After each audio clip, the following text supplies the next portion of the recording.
appreciate everybody coming out tonight and being with us.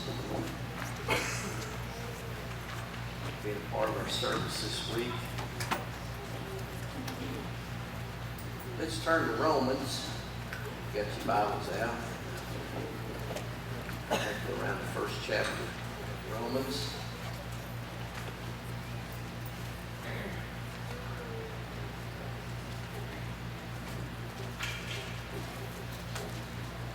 I was talking with my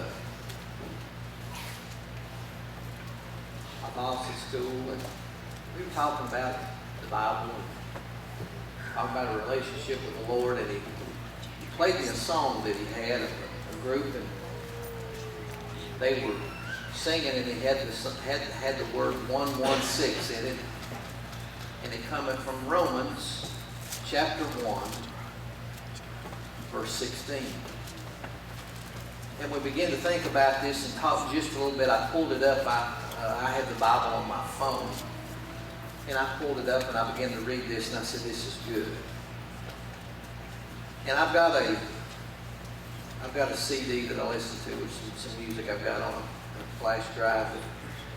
A group, and in the song they sing, they come to a part and you can hear some voices in the back, and there's a voice that says, is anyone unashamed of the gospel? And every time I hear that, there's just a little chill gets on me when I hear anybody unashamed of the gospel. And I thought, boy, I like that. We're in a world today where Christians need to be unashamed of the gospel. And you know, so many times you find folks and they say, well, you know, I would say something or I would witness right about it, but you know, I just don't want to be pushy. I don't want to do this. I don't want whatever. But I'm going to look here just a little bit. We're going to read a little bit what Paul is saying here. And I like this. And if there's ever a time in this world where Christians need to stand up and say, I'm not ashamed of the gospel, it's today.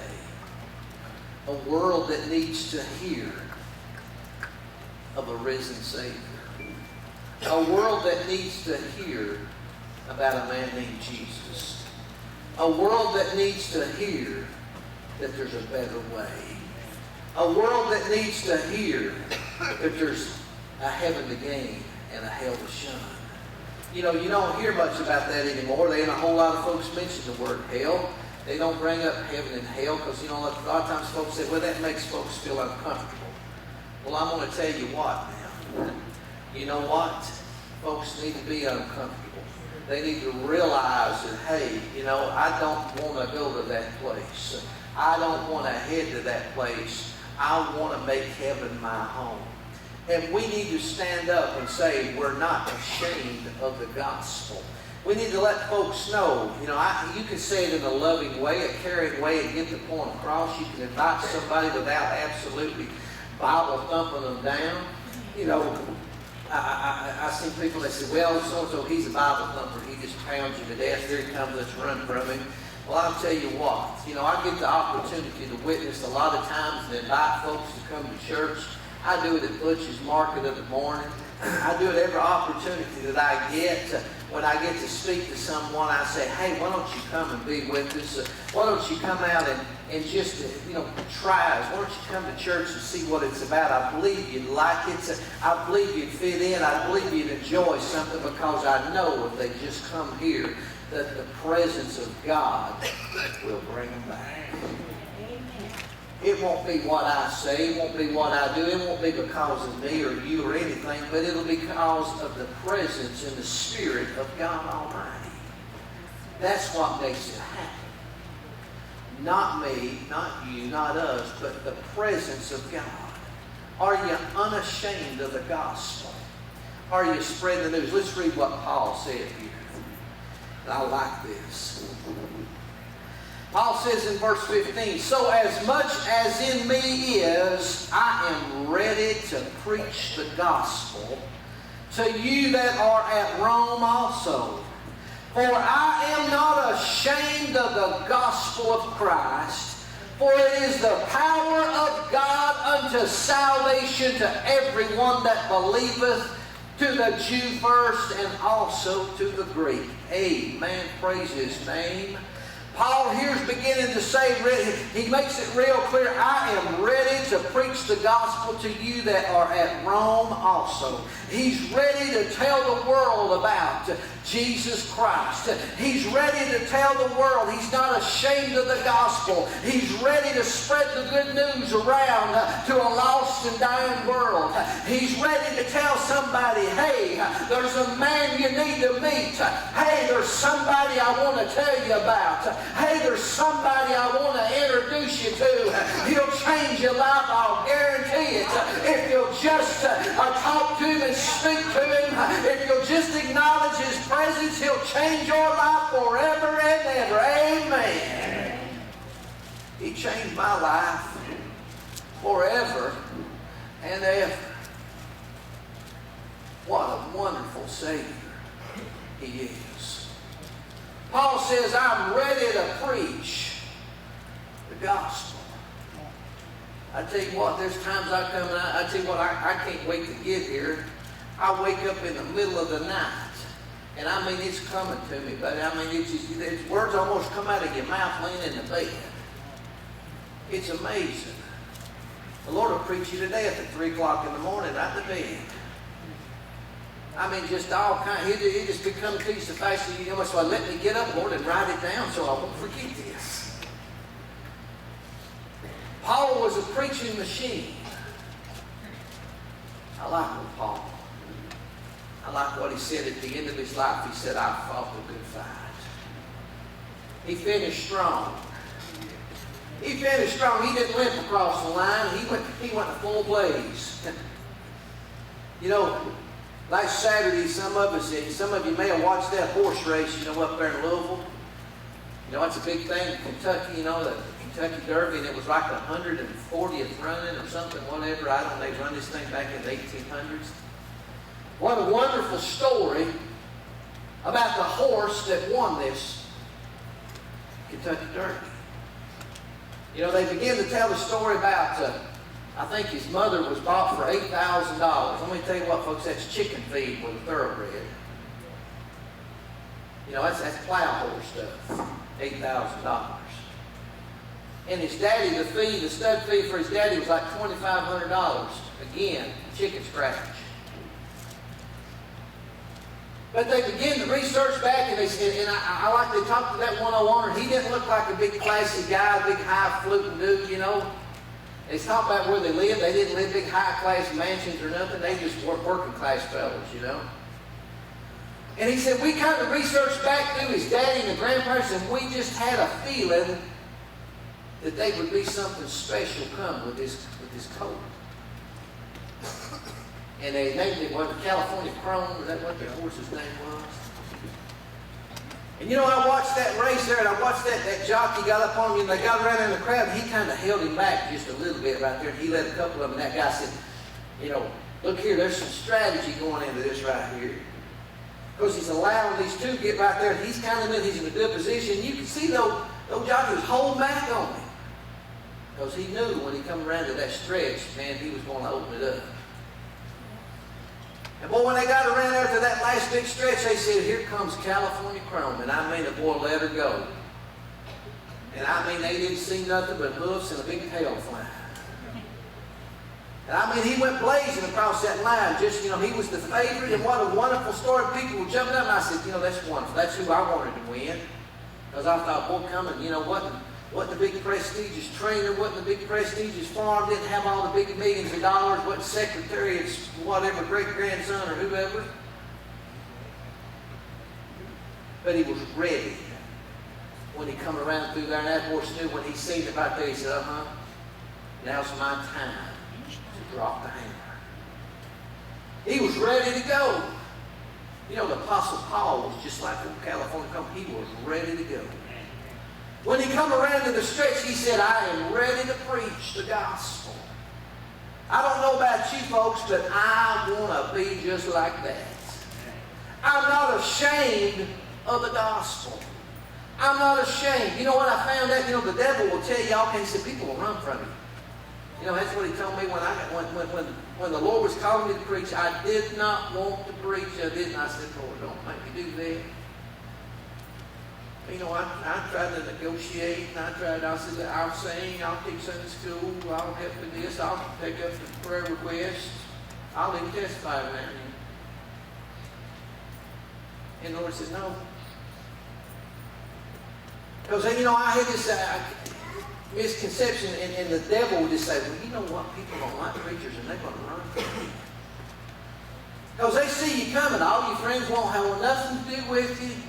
You know, you just kind of, you stagnate everything, and then, well, here he comes, you know, everybody hush.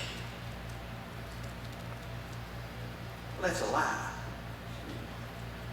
And finally, after being miserable, I said, Lord, yes, I'll do what you have me to do. Finally, I'll give in, I'll give up, I'll raise the white place, Lord, I surrender. And then I began to realize that, you know what, people don't run from you. In fact, there's a lot of them run to you. You know, some of the folks I thought wouldn't have nothing to do with me will come up and speak to me and just say, hey, how you doing? Somebody told me the other day, a boy kind of took up for me in a little conversation, and I said, what? They said, yeah. I said, somebody kind of said something a little negative about you, and this boy stood up for you. He said he was really, he had you back. And I said, really? Had me feel 10 foot tall, bulletproof. I'm not ashamed of the gospel. Apostle Paul says, hey, I'm ready to preach right here. I'm ready to go. I'm ready to turn it loose. So as much as in me, I am ready to preach the gospel to you that are in Rome. Also, I am not ashamed of the gospel of Christ. For it is the power of God unto salvation to everyone that believes. Now I know somebody said, they said, well, preacher, we don't preach. Well, you know what? Every one of you got a ministry. Every one of you got a calling.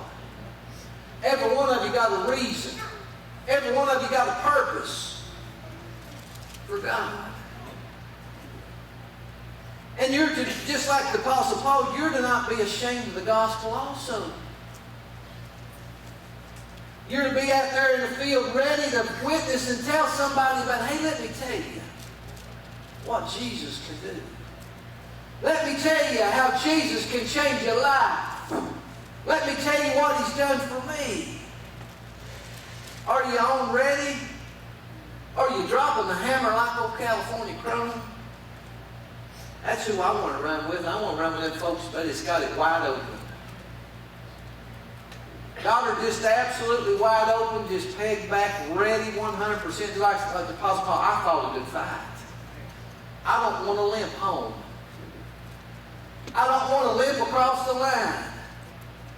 I want to go in a blaze of glory. I'm ready to preach the gospel. I am not ashamed of the gospel. You know, so many times I see that and I just shake my head.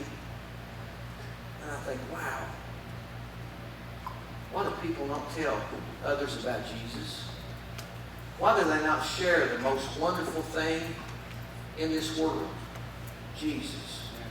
Why do they not do that? Are they ashamed of the gospel? Are they ready? Are they full, wide open? And so many churches, so many congregations, so many folks just kind of, well, you know, sometimes if you survey the crowd, you said, when was the last time you witnessed to anybody? Some folks are doing, been a while, preacher. Let's see. A couple months back, I ran into somebody, and I invited them to church about 3 months ago. I did tell them about Jesus just a little bit. You know what I think is wonderful? You know, there's so many folks that share things. You know, Facebook, I know it's controversial with a lot of folks.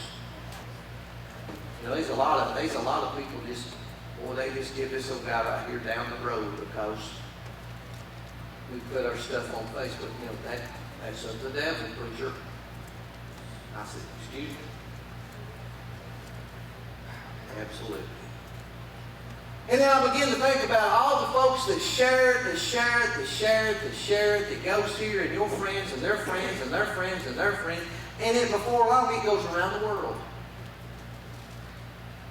You know, I've got messages on there from people from Africa.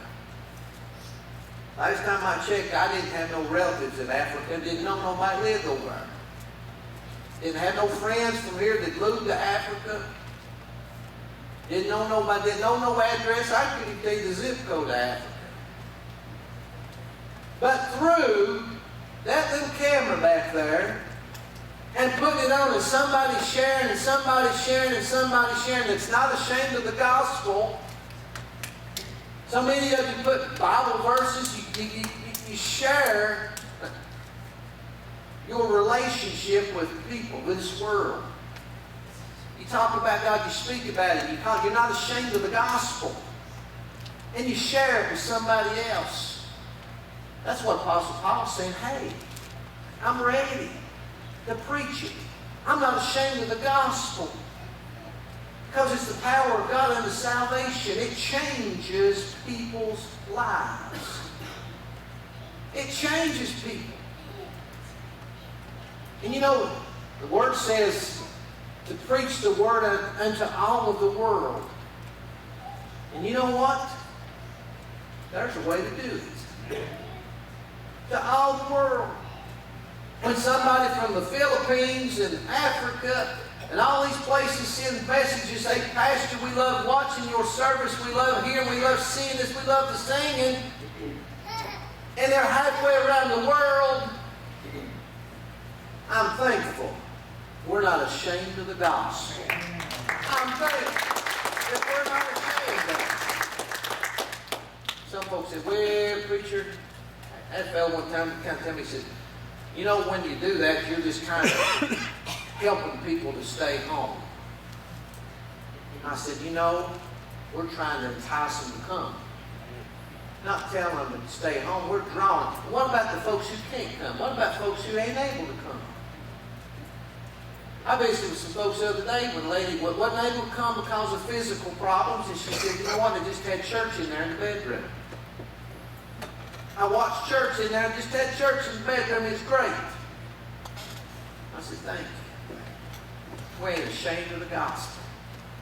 We're going to tell a lost and dying world about Jesus. We're going to tell people we love them, we care about them, Jesus loves you, and He can change your life. Are you ashamed of the gospel? Are you sharing it? Are you spreading it? Are you telling folks about Jesus? Or you like the Apostle Paul? I'm going to tell you what, there was a guy that, buddy, he had a desire and a zeal. Right up to the end, said, I fought a good fight. I want to be just like him. I want to blaze across the line. Billy Graham wrote a book a few years ago, and part of the title said, Finishing Strong. Boy, I tell you what, that stuck with me. You know, that fellow's up in his 90s. He's trying his best to finish strong. Still, just listen to that guy, buddy. I mean, it's just amazing. I like to watch him back in the 1950s. You talking about the fireballer. Ooh, man, alive, did he get with it. The greatest modern day evangelist who ever walked this planet. Absolutely. Billy Graham. He was unashamed of the gospel, carried it to New York City, Washington, D.C., all around this world, and he stood between thousands of people. Yankee Stadium, don't care where it was at, he got up and he told people, you need to know Jesus. Because if you don't, you're on your way to hell. Don't get no simpler than that, does it? Don't get no simpler than, hey, you don't know Jesus, you ain't going to heaven.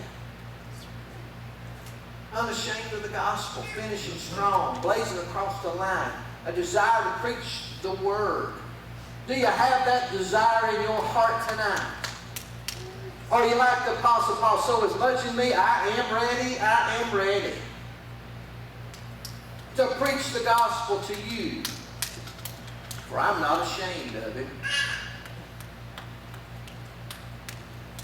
You know, the Bible speaks about if you're ashamed of Him down here in this world, that He will be ashamed of you when you come before Him.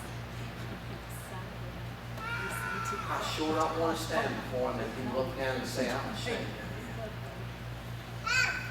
I want Him to look down at me and say, enter in, my good and faithful servant. Woo! Man, ain't them good words. Yes, sir. Good and faithful servant, enter in to the glories of the Lord. I tell you, that'd make you run through, won't it? That gets some giddy up real quick. Man, alive. That bring back, you know, sometimes preaching, some congregations, it's almost like raising the dead. It's a miracle. But, you know, there'll be a lot of them folks, buddy, when they finally get there and they get their reward. You talking about coming alive. Oh, my. Oh, but I like to be standing there just watching. I know these words would come out of my mouth. I knew they had that shout in them. They just wouldn't let it go.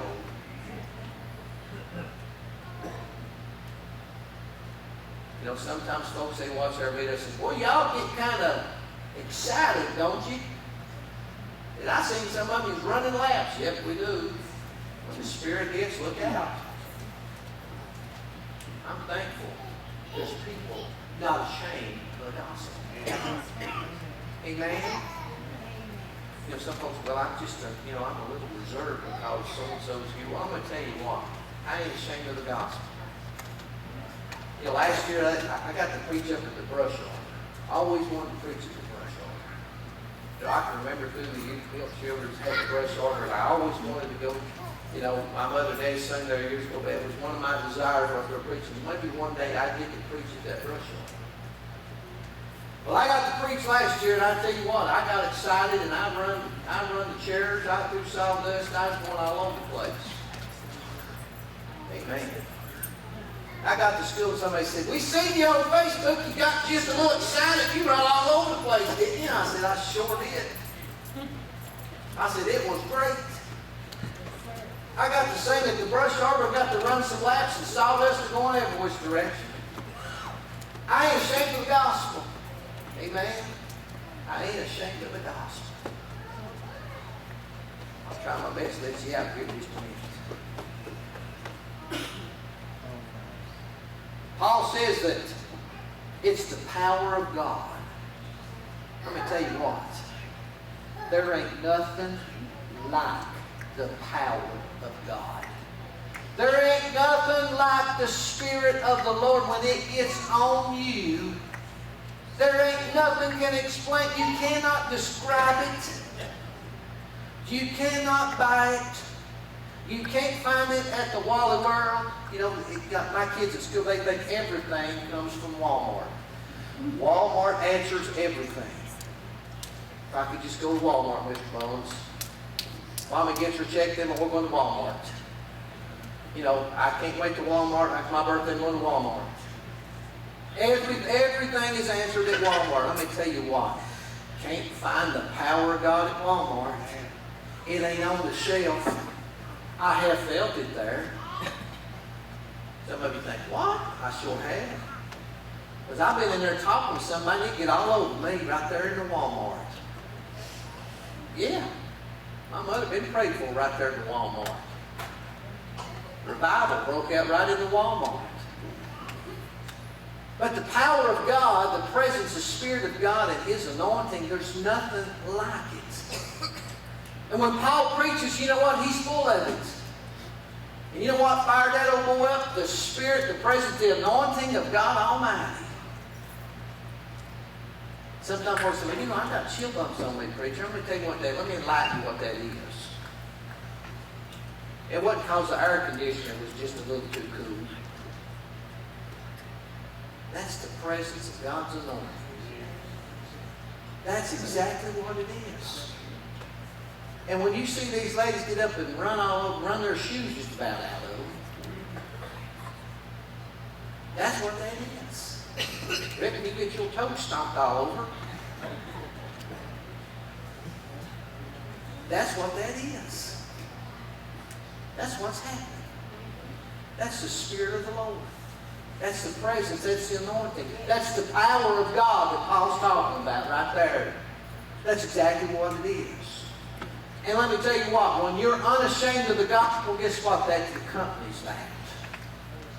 That presence comes with that. And that's when you begin to feel that. Amen? That's when that happens. Amen. I'll do my best to hush. For it's that power of God unto salvation to everyone that believeth, to the Jew first, also to the Greek, to every one of us. Praise His name. Glory to His name. Are you unashamed of the gospel? Unashamed of the gospel. That's the message tonight. I hope something's helped you. I hope something's uplifted you. I hope that you leave here saying, preacher, guess what? I am not ashamed of the gospel. I'm fired up. I'm going to be like that old thoroughbred when he come around that last turn and he got to the right back stretch. He cut loose. That's what we all need to do. We cut loose. Yes, ma'am. Gerald, we need to have a special prayer for Sister Gladys. Okay. What's that? We'll pray for her right now. Miss Gladys is a little bit sick, and so they called maybe the ambulance there to check on her. So we will pray for her before we leave here tonight. That God's healing touch her immediately.